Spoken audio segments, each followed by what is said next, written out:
Amazing race. That was an astonishing performance, wasn't it? I think when you're such a favourite and you get beaten by somebody, especially in sort of lane 6, you know, it's such a disappointment. And Gross was expected to win that quite easily. But the Aussies are tremendous performers. You know, you get them in a pool, they've got a tremendous tradition. And at the Olympic Games, you never win that race until the damn thing's over. So, you know, Seaman proves that with a bit of guts and determination, you can beat the greatest swimmer in the world. 5 points out of 5 for David Wilkie.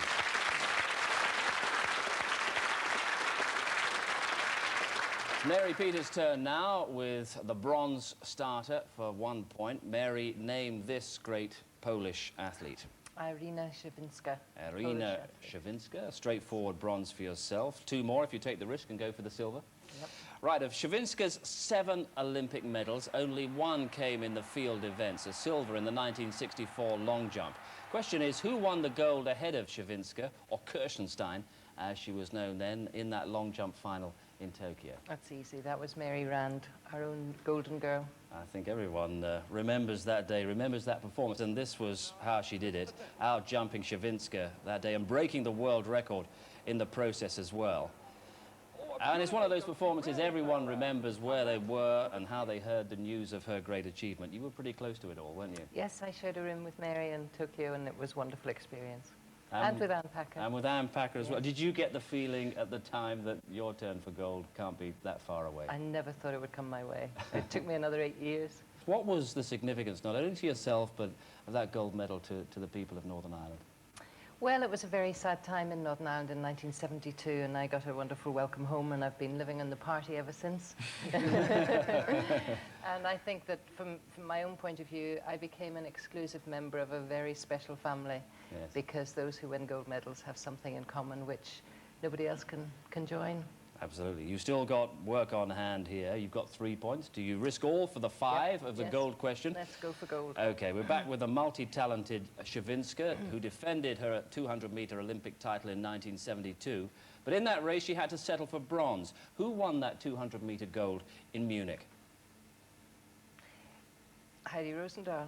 No, it wasn't. It was the East German, Renate Stecker. Renate Stecker, saved at the last. You salvaged your 5 points. The East German, who won an incredible 90 sprint races in succession outdoors between 1970 and 1974.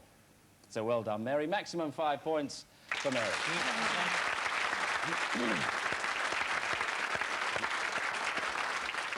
High standard this, Daley. No one's dropped a point in this one. Now, for you, name this Olympic legend for 1 point. A little bit before your time, but he may have been a bit of an influence. Alerta? Alerta. I knew you'd get there. The American dominated his sport for so long. To turn your opening point into 3, the silver question. How many Olympic golds did Alerta win? 4. Straight to it. 4 times in a row. The amazing Alerta stepped up to receive gold on the Olympic podium, the first and so far only track and field athlete to do this in the same event. Although, Daley, we have got the possibility, of course, of Carl Lewis in Atlanta in the long jump. What kind of possibility is that? I wouldn't have said his chances were good, because he's getting a little older now, like we all are. But in Cuba, they've got Pedrosa, who's very good at the moment. And I just think that Carl may even be struggling to make the Olympic team in the long jump this year. If he does make it, though, he's the man for the big occasion. He's proved that so often in the past, isn't he? No, sure, he is. But before, it was a little easier for him because he was quite far out in front of everybody. But now everybody's kind of caught him up, and they're a little ahead. And that requires a different kind of motivation. And listen, I'd be the first to say that he's incredible if he does it. But I think it's going to be a lot more difficult than we all think. Big occasion and a big challenge coming up now for you. I assume you're gambling everything on the gold question, Daley. 5 points or nothing, and it's a true or false question. The discus is the only track and field event in which a world record has never been set at the Olympic Games. Is that true or false? It is true, but they have set Olympic records, I think, quite a few times in it, but that's not the same as a world record. I can provide a little bit more detail. Alerta himself broke the Olympic record in each of his 4 golden games, but no one has ever broken that discus world record at the Olympics. 5 out of 5 for Daley Thompson.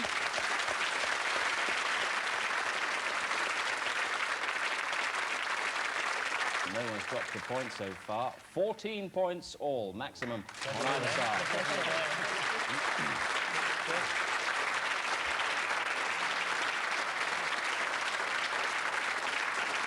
It's back now to the team format for round 3, and this is one that really tests the imagination.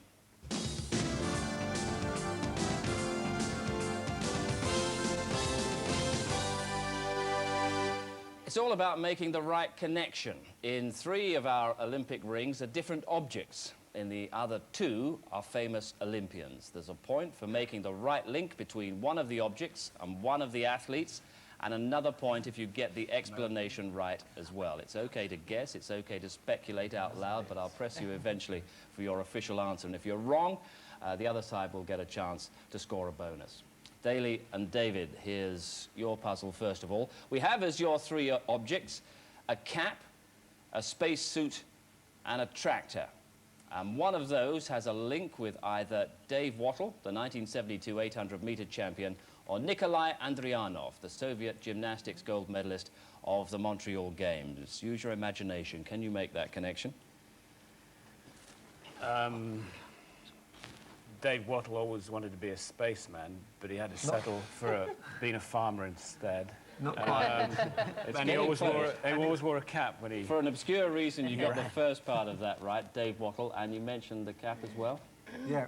He mentioned everything. He did. Yeah? He did. But you wanted a sure way to score in this round. But we were definitely going to mention the cap at the end. Yeah, because they called him Wattle the Throttle, didn't they? That's right. And the head waiter, because he used to wait at the end of the game, but he always wore his trademark.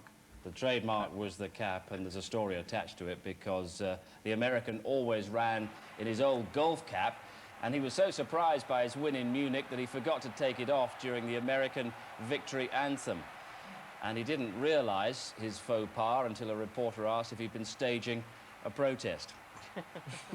Daley, a man after your own heart. You'd whistle on the podium, wouldn't you? But you'd always take your cap off, wouldn't you? I wouldn't anymore. I would show a great deal of respect now. I'm sure you're a changed man.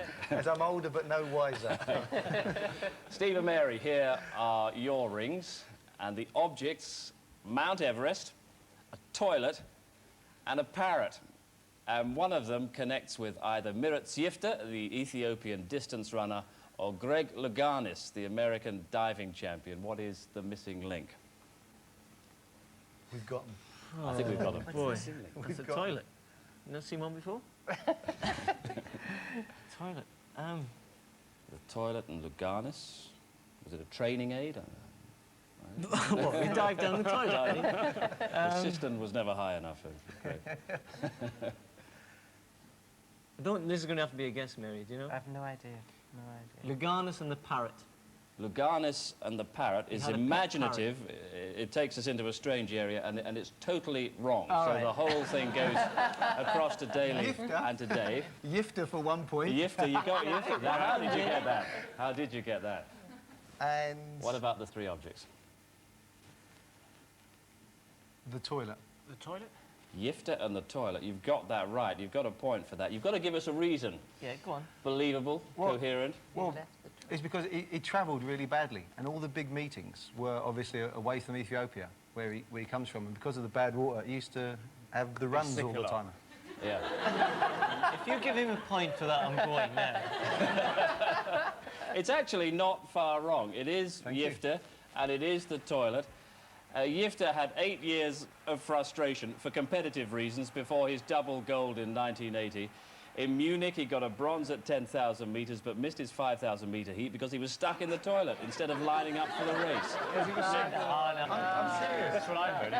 He was sick. You get no other points, but how did he get his nickname? The shifter. Yifter the Shifter, probably unconnected with that. So you get bonus points there, Daley and David, and as a result, you open up a bit of a lead. 4-point lead. It's 14 points. Early days. Steve and Mary, Daley and David have 18.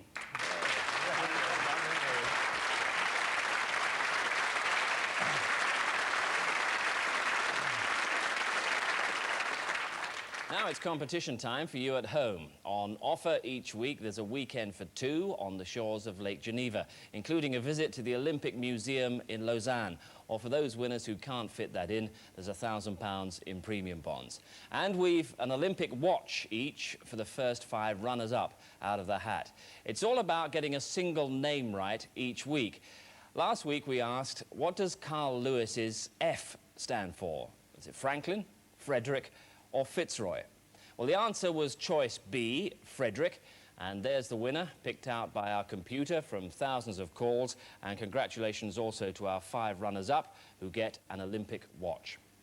So this week's name game, and it features one of our own Olympic greats, Sebastian N. Coe.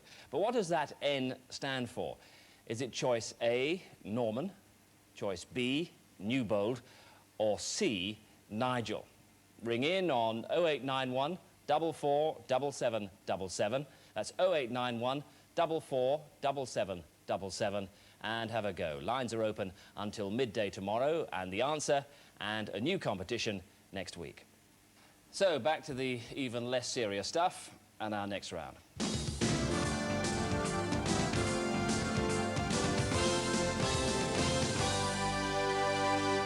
This one's another for the teams to work out collectively. It's a simple idea. You get the pictures of one event and the commentary from another, and a point is awarded for each of the 2 winners involved, if you can get them.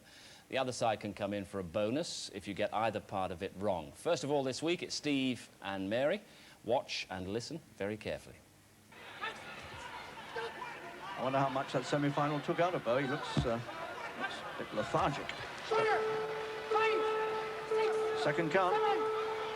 It's all over.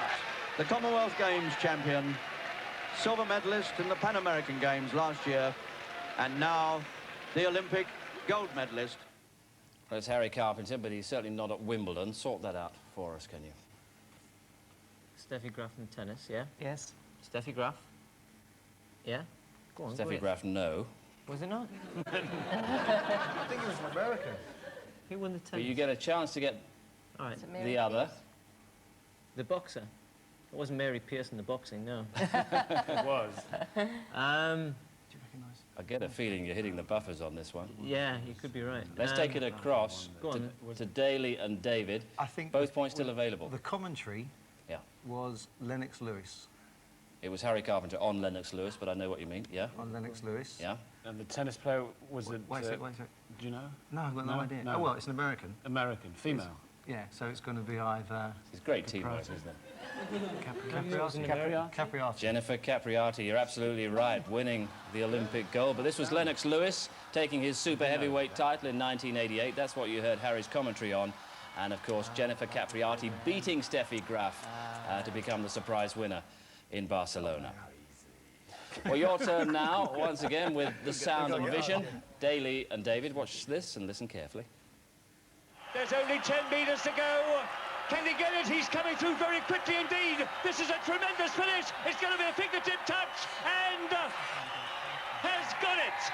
Goal for Britain. David Wilkie is smiling. The commentator was Alan Weeks, Yes. and the winner of that race was Adrian Morehouse. Yes, you get a 100 point for metres that. breaststroke. What about the other part, Big David? shit, I've got no Or was idea. it Daley? I'm not sure about her first name. Besson. Yes, we'll give you that. Colette. Colette Yeah. Besson from France, beating Britain's Lillian Board. But let's remind you of Adrian Morehouse taking that gold in the pool in Seoul by just about a fingertip. Alan Weeks as excited as ever. The other name we were after, Colette Besson of France, beating Britain's Lillian Board. So after, what is it, 4 rounds, it's Daley and David now with a big lead. 8 points, 22-14 over Steve and Mary, but that can all change.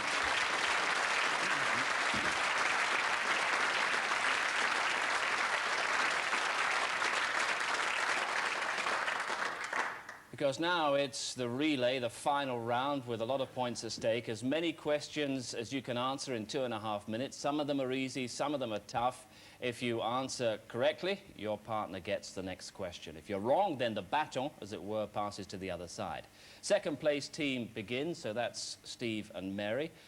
It'll be Steve Cram first of all, and the clock is starting now. Under which name is Mrs. Pieterse better known? Zollabud. Mary, what is this figure? What does it signify?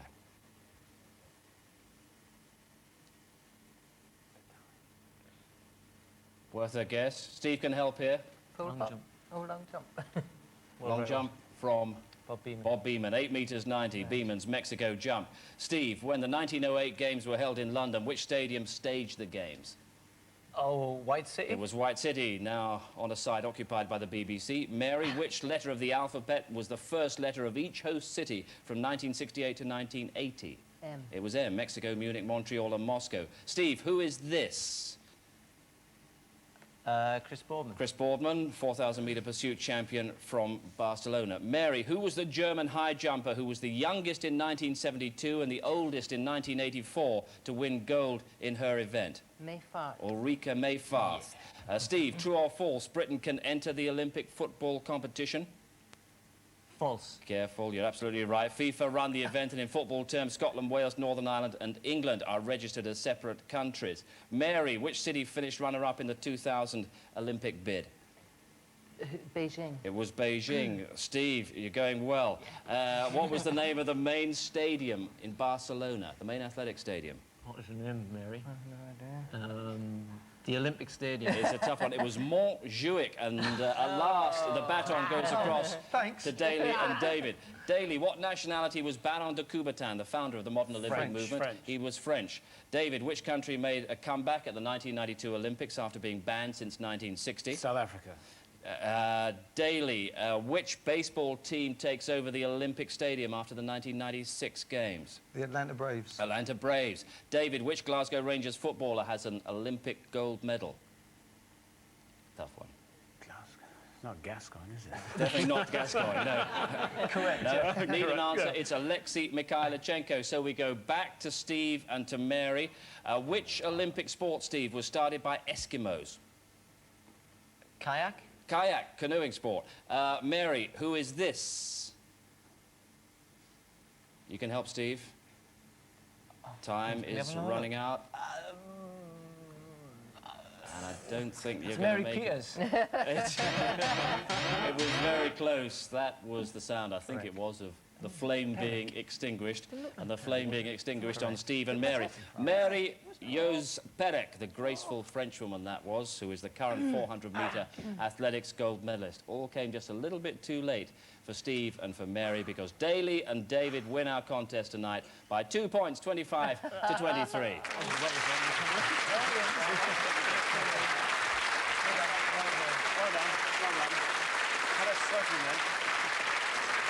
And Daley, you take 2-0 lead in your little contest here with Steve. You're beginning to exude confidence. No, listen, it's merely luck.